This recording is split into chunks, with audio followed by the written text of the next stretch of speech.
আপনার হাতে যে এই যে একটা ডিম দেখতে পাচ্ছি, এটা কিসের ডিম? এটা ওই তো দোকান থেকে ডিম কিনতে আইলাম, একালি ডিম কিনছি, তার মধ্যে একটাই প্লাস্টিক। তিনটার মধ্যে একটা, চারটার মধ্যে একটা প্লাস্টিক। পরে আরেকটা বাংলা, ওইটারও সন্দেহ লাগতে আছে এটা কি প্লাস্টিক না অরিজিনাল ডিম।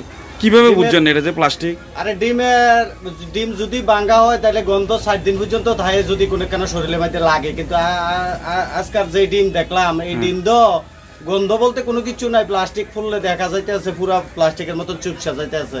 এটা উপরে যে কুসুমের আগে যে খোলসটা, এটা কি কাগজের টুকরোর মতন লাগে? এটা কাগজ পুরাটাই, এই জায়গাটা পুরাটাই কাগজের প্রলেপ একটা, আর ভিতরে পুরাটাই জলে ভর্তি।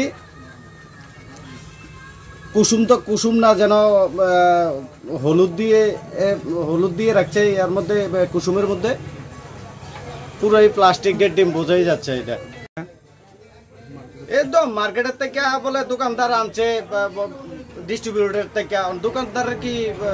দোকানদার তো আর বাড়িতে বানাইছে না, মুরগা তো আর ডিম পারছে না যে দোকান থেকে কিনছি, দোকানের মালিক রে ধরুম। এটা তো ডিস্ট্রিবিউটর থেকে আনছে, দোকানদার আইনা বেচছে, তার আর কি দোষ? আর